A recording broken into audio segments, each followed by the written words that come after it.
Վերադարձանք տաղավար եւ մեր գեղեցկու շիշիրը արդեն տաղավարում է։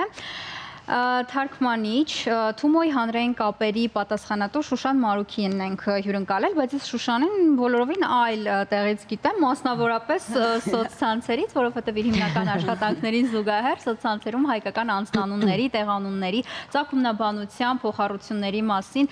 հրաշալի կոնտենտ ունի, եթե չեք հետևում հիմա, ճիշտ ժամանակն է, հետո կմոռանաք, վերցրեք հեռախոսը եւ անպայման follow արեք։ Հետաքրքիր պատմություններ ենք տեսնում նրա էջում, նաեւ Հայաստանի պատմությունից, այսօր որոշել ենք Շուշանի հետ զրույցը սկսել անձնանուններից, հետո կանցնենք այլ թեմաների։ Բարև ձեզ, բարի լույս։ Բարև ձեզ։ Բարի լույս։ Բարի լույս։ Շուշա, երբ թե սկսենք ամենասկզբից, ինչպես է ձևավորվել հայկական անձնանունների համակարգը։ Նայեք, այնքան բարդ հարց եք տալիս ու հենց այստեղ այս գործունեության մեջ հիմնական խնդիրը, երբ որ փորձում եմ անձնանունները վերլուծել, գալիս հասնում եմ այն կետին, որ մեծ մասն ունեն կամ հունական ծագում, քանի որ հին անունները հիմնական, որոնք հատկապես եկել են Աստվածաշնչից, գրավոր ավանդույթներից,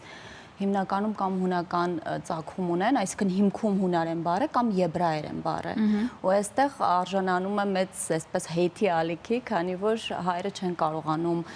հեշտությամբ ընկալել այն, որ իրենց համար շատ հայկական թվացող անուն, ինչպեսիք օրինակ Գայանե Ռիփսիմե անուններն են, հայկական չեն։ Թե դա իսկապես հայկական անուն է։ Հայկական անուն է, բայց հիմքում հունարեն բառ, օրինակ Գայանեի դեպքում էլ, Ռիփսիմեի դեպքում էլ,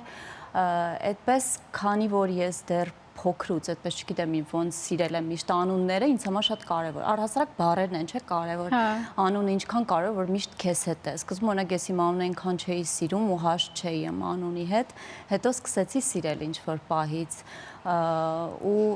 գուցե եւ նաեւ այդ անունների հանդեպ ֆիքսվածությունը եկել նաև նայած, որ հայրիկիս անունը շատ բացառիկ ու միակ Մարուքն էր Հայաստանում, հիմա Շուշան Մարուքի, հենց հայրանունս է Մարուքի, այդպես միշտ մտածում եմ, որ երևի անունները իրոք ազդեցություն ունեն ու դրա համար ավելի շատ ֆիքսվում է անունների վրա, այդ նաև դրսևորվեց, երբ երեխաներիս անուններն էին ընտրում, տղայիս անունը օրինակ Թովմա է, նա էլ Հայաստանի միակ Թովման է, օրինակ էլի, այնպես որ այս անունները ինձ համար իրոք շատ կարևոր են եւ երևի այսպես որ սկսեցի այս գործունեությունս, այսպես ասած, վերլուծել անձնանունները, ուզում էի որ բոլորն էլ մի փոքր ավելի ուշադիր լինեն անունների նշանակություններին, քանի որ այդ անունները շատ մեծ ազդեցություն են ունենում եւ ճակատագրերի վրա, վստահ եմ դրանում, եւ նաեւ բնավորության վրա։ Ու հիմա այնքան շատ խորացա ու այնքան շատ եմ ուսումնասիրում, որ օրինակ վիճակագրությունը հանեցի վերջին 20-25 տարիների եւ պատկերացրեք 25 տարի առաջ լրիվ ուրիշ անուններ էին դնում, հիմա լրիվ ուրիշ անուններ։ Օրինակ տղաների դեպքում օրինակ ասեմ Հայկ, Գոր,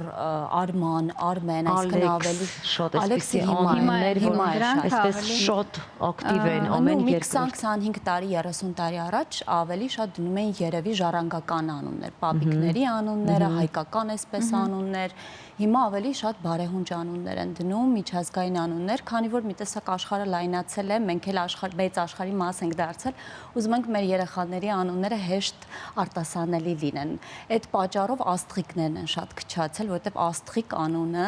գրեթե ոչ մի եվրոպացի են ասում եւ դա շատ նյարդայնացնող է, չեն կարողանում տղ այդ բարդ բաղաձայներն իրար հետևից արտասանել շատ դժվար է։ Իսկ որ անուններն են հիմա շատ ավելի այսպես մոդայիկ համարենք կամ ավելի ամենամոդայիկ անունները բարեհունչ անուններն են, կարճ եւ որ հեշտ է արտասանվում եւ նուրբ է աղջիկների պարագայում վերջին 5 տարիների համար 1 ամենատարածված անունը Նարե անունն է, որը համարում է շատ հայկական, բայց որքան ես կարողացա իմ այսպես երկար պրպտումների արդյունքում հասկանալ, այդքան էլ հայկական չի, Նար Արմատն է հիմքում, որը պարսկերենից է գալիս կամ հին պարսկերենից պահլավերենից, որ նշանակում է նուռ։ Ըստ էության, էսենց եթե նայենք, Նարե, Նարինե եւ Նռանե անունները գրեթե նույնական անուններ են։ Հա։ Այսպես տղաների պարագայում Դավիթ անունն է, վերջի 10 տարիների համար 1 անունը Դավիթն է, որը էլի մենք շատ հայկական ենք համարում եւ ճիշտ ենք անում, քանի որ թե մեր մոտ առավել սիրվել տարածվել է Սասունցի Դավթի այս էպոսի շնորհիվ, բայց առաջին Դավիթը, որը գրավոր աղբյուրներով թվագրված, փաստագրված է, Աստվածաշնչյան Դավիթ թագավորն է։ Այնպես որ ստացվում է սա էլ եբրայական այսպես նախահիմքերով անուն է։ Տիպիկ հայկական անուններ մի քանիսը կթվեք, որոնք օրինակ հենց տիպիկ արմատապես հենց հայկական անուններ են։ Անի անունը վերջերս Անի մասին, այո, Անին դա տեղանունից եկած այդ անուն է, սկզբում քաղաքի անուն է եղել, հետո անձնանուն է դարձել,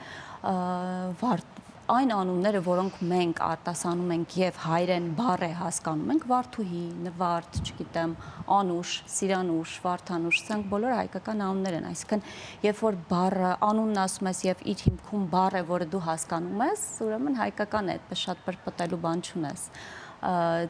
Այդպես Հա։ Հետաքրքիր է։ Տարիներ շատ տարիներ առաջ, դարեր առաջ Մարգոնիկներում ընդունված էր, որ պապայի անունը, հայրիկի անունը դնում էին եւ ավելացնում էին դուխտ, դուստր բառը, օրինակ Խոսրովի դուխտը եւ այսպես շարունակ, հա,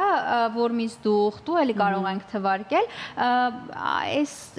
անունները ինչի մինչև մեր օրեր չեն հասել եւ սրա հետ կապված ինչ-որ հետաքրքիր բաներ կան։ Նախ դուխտ արմատը, դուստր արմատը ավելի հնացած տարբերակ է եւ քանի որ դարերի ընթացքում սկսվել է, ինչպես էս վերջի 25 տարիներն ուսումնասիրելով եմ նկատել այդ տենդենսը, ոնց է անունը եւ մտածողությունը նաեւ հայերի փոխվում, անունների հանդեպ վերաբերմունքը փոխվում, պատկերացրեք դարերի ընթացքում ինչքան է փոխվել էլի, ու սա իրականում շատ կարեւոր ազգագրական տեսանկյունից եւ սոցիոլոգիայի տեսանկյունից հետաքրքիր ուսումնասիրության նյութ է իրականում։ Ես վերջի, քանի որ թվագրված, փաստագրված եւ անունների ցուցակները եւ որքան երեխա է այդ տարիների ընթացքում ծնվել, ամեն ինչ գտա է վերջի 25 տարիների, դրա համար եմ այդ 25 տարիներն ուսումնասիրում, այնքան հետաքրքիր տենդենսներ կան փոփոխություն եւ նաեւ ծնելիությունն է բավական փոխվել, օրինակ 20-ից 5 թվականների ընթացքում 30-ից 32,000 երեխա է ծնվել Հայաստանում, հաջորդ 5 տարիների ընթացքում պլյուս 5,000, այսինքն համարյա 40,000 երեխա 2000-ից 2010-ից 15 թվականների ընթացքում ծնելիության ինչ-որ բում է եղել, ոչ միայն Հայաստանում, ամբողջ աշխարհում է ինչ-որ շատ ծնելիությունը ու 40,000, 40-42,000 երեխա է հնգամյակում ծնվել ամեն տարվա կտրվածքով, իսկ վերջին 5 տարիներին օրինակ բավական մեծ անկում է ծնելիության 28-ից 30,000 երեխա է ծնվում գրեթե այդ ընթացքում թվային վերջին 5 տարիների ընթացքում։ Մի խոսքով այս ամենը եթե համադրում ես նաև անունների ընտրության եւ անունների հաճախականության հետ, շատ հետաքրքիր բաներ կարող ես դուրս բերել նաև ինչ ենք ուզում մենք ի վերջո անուններ ընտրելիս, ինչ ենք մեր երեխաներին այս կամ այն անունը տալիս, ինչ էլ տատիկների, պապիկների անունները չեն դնում, իսկ առաջ համարյա պարտադիր բաներ։ Այո, իսկ ինչպես նշեցիք, անունը նաև ճակատագրական նշանակություն ունի։ Այ երբ որ խոսում ենք, որ միշտ դնում են պապիկների կամ տատիկների անունը, արդյոք սա ճիշտ ավանդություն է։ Կամ ինչ-որ մահացած բարեկամի անուն, դա ավելի ինձ վախեցնող է։ Եվ արդյոք պետք չէ իմանալ հենց անունի նշանակությունը եւ նշանակությանը համապատասխան ընտրել երեխայի համար անուն։ Հա, բայց ինձ թվում է նույնիսկ մեր օրերում շատեր այդ անունների նշանակության եւ իմաստների մեջ այդքան չեն խորանում, ավելի հնչողությանն են նայում, առաջ էլ չէին խորանում, դնում էին հարազատների անունները, ինչը ինչ որ առումով ազգագրական ժառանգականություն ապահովելու ինչ որ խնդիր էր նաև լուծում։ Նույնը ազգանունն է, չէ, նույն նշանակությունը ունի, որպեսզի ինչ որ կոդ պահվի, ընտանեկան կոդ, ազգային կոդ, ցեղային կոդ պահվի, իսկ հայերի պարագայում հատկապես, երբ որ չունես պետականություն ու լիքը բաներ չունես, երևի այդ անուններով է փորձվում պահվել ազգի ինքնությունը որոշակիորեն նաև։ Այ երկար վստահ ուսումնասիրություններ եք արել, դուք էլ նշեցիք, ինչ որ հետաքրքիր բան, բումային բան եղել է, որ բացահայտել եք, ձեր համար էլ է դա ինչ որ հետաքրքիր նորություն եղել։ իրականում իմ համար համ բումային է լինում, համ շատ հաճելի, երբ որ ինչ-որ հունական հիմքեր եմ գտնում։ Հունական։ Այո, քանի որ ես հունարենի մասնագետ եմ եւ հունարենի հանդեպ իմ սերը անբացատրելի շատ է ու մեծ, ու երբ որ ինչ որ միտեղ որ չեմ ակնկալում, որ կարող է հունարեն բան լինել, հիմք լինել, մեկ էլ ինչ որ հունական բան եմ գտնում, այդ միշտ ուրախանում։ Օրինակ Գայանե անունը անկեղծ ես այսքան ժամանակ չէի խորացել, չէի ֆիքսել, հենց սկսեցի զուտ անվան տեսանկյունից ուսումնասիրել, վստահ լինելով, որ մաքուր հայկական չի, քանի որ այդ էլի աստվածաշնչյան պատմություններով եկած ռիփսիմիած այդ գույսերից մեկն էր Գայանեն, եկել էին այստեղ հռոմեական կայսրությունից, բնականաբար հայ չէին, բայց որ տեսա հիմքում էլի հունական արմատ է, այդպես երևի վերջերս գե բառարմատն է հիմքում, որ նշանակում է հող երկիր, եւ այդ գևորգ բառն էլ ունի այդ հիմքը իր մեջ իրականում, գե, որ նշանակում է հող երկիր, գևորգ օրինակ նշանակում է հողագործ թարգմանաբար։ Հունարենից։ Այո, գևորգը եւս հունական ծագման բառն է, Գեորգոս, Գյորգոս, Ջորջ, այդպես է անունն է։ Ինձ մի ուրիշ հարց է հետաքրքրում, որ ինչի օրինակ, չգիտեմ, մեր էպոսից անուններ կան, որոնք վերցրել ենք, անուններ կան, որոնք չենք վերցրել, օրինակ Սանասար, Բաղդասար, բայց Դավիթը, Օհանը վերցրել ենք այս անունները։ Մհերը շատ Մհերը, այո, ինչով է դա պայմանավորված։ Սանասարը վատ հնչողություն ունի, Բաղդասարը վատ հնչողություն ունի։ Բաղդասար շատ եմ հանդիպել, ավելի տարիքով մեծ մարդկանց շրջանում, բայց Սանասար չեմ հանդիպել, ճիշտ եք ասում։ Իրականում հավանաբար, քանի որ մեզանում հենց էպոսը ճանաչվեց, սիրվեց, ըստ իս Թումանյանի մշակումից հետո, իսկ այնտեղ կոչվում էր Սասունցի Դավիթ, չէ, Թումանյանի մշակումը, ու հենց Դավթից սկսած էր ավելի ֆիքսվում էր Սասունցի Դավթի եւ նրա որդու Մհերի պատմության վրա, այնտեղ Սանասարն ու Բաղդասարը կարծում ավելի քիչ դեր ունեին։ Դրա համար գուցե այսպես ժողովրդի մեջ տարածվեց նաեւ այս մասով, էլի, քանի որ էպոսի հետ հիմնականում ժողովրդի ծանոթությունը եկավ բանից հենց Թումանյանի մշակումից հետո հետաքրքիր է որ ինձ նման հարցեր եք տալիս էպոսի մասին ամուսինս էլ էպոսագետ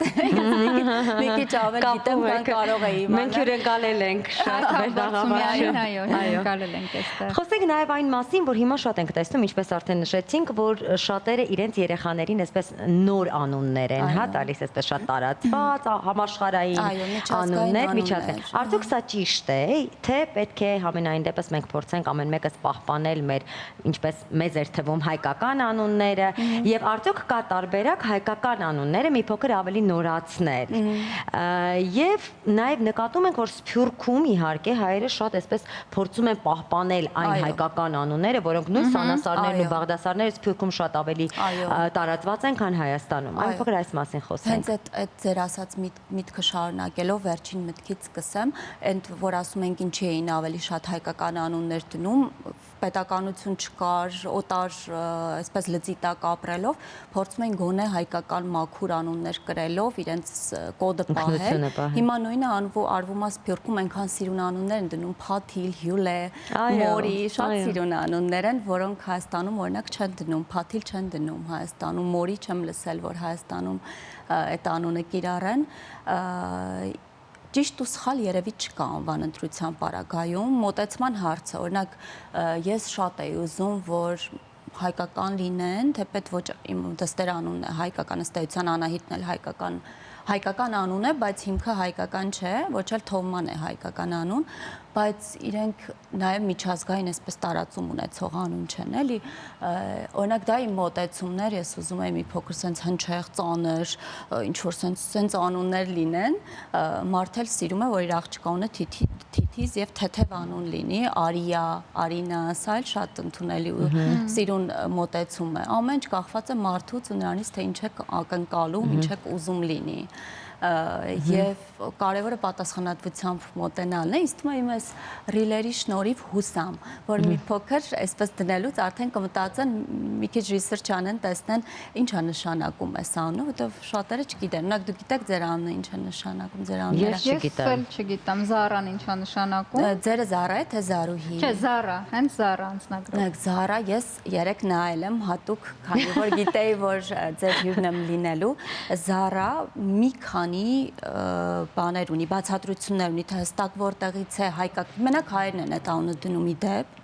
Այո, ու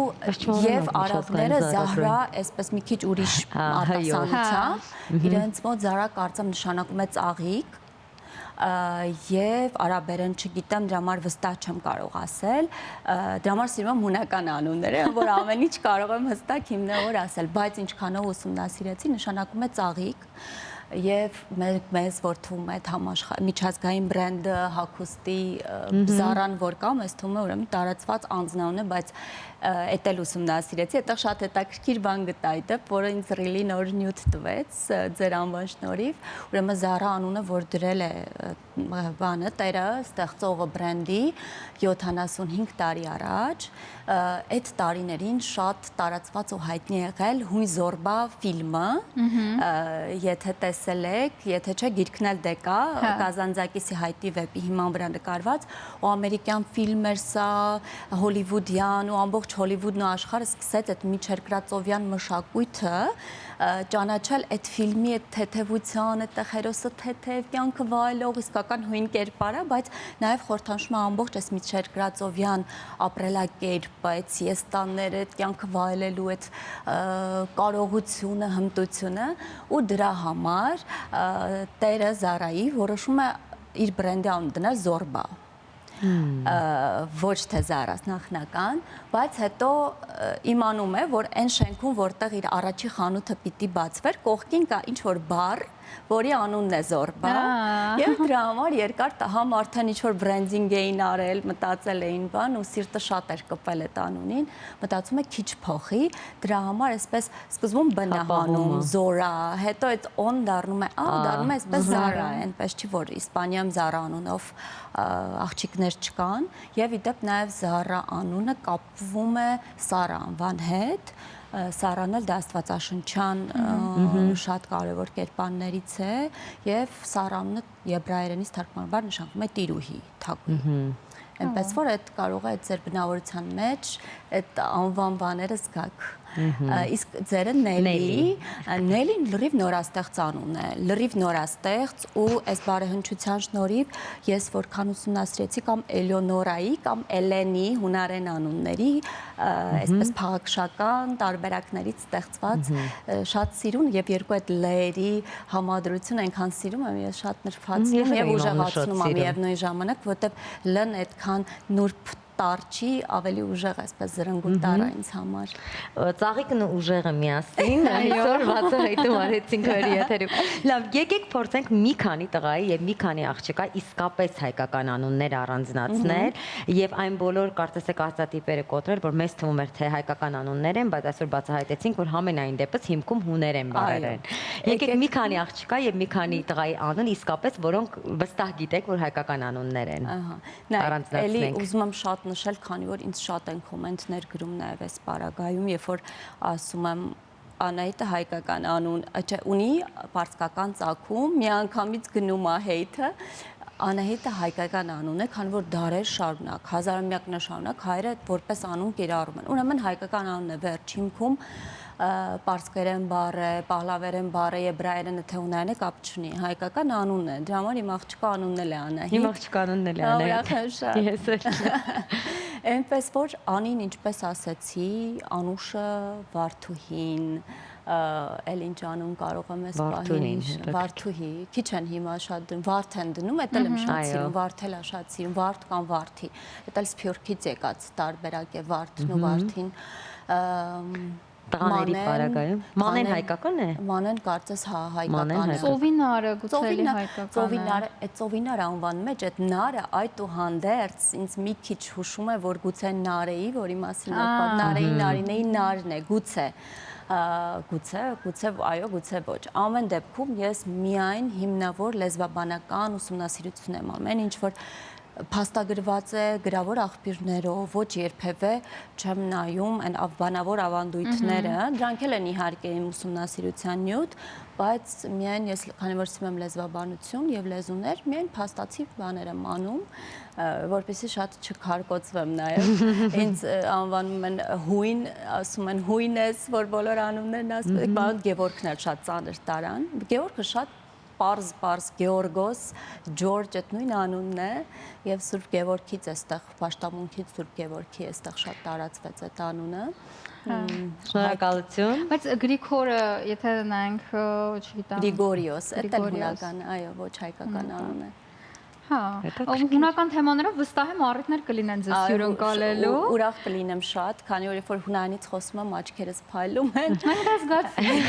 Բայց աչքերը հիմա էլ են շատ փայլում, անգամ հայկական անունները հունարեն բառ մի վերհիշելով։ քանի անգամ կրկնեցի երևի։ Շնորհակալություն։ Ես եմ շնորհակալ։ Շատ շնորհակալ ենք, հիշեցնենք, որ հյուրընկալել էինք թարգմանիչ Թումոյի հանրային կապերի պատասխանատու Շուշան Մարուքին, ում սոցցանցերին կարող եք միանալ եւ անունների հետ կապված հետաքրքիր փաստեր ու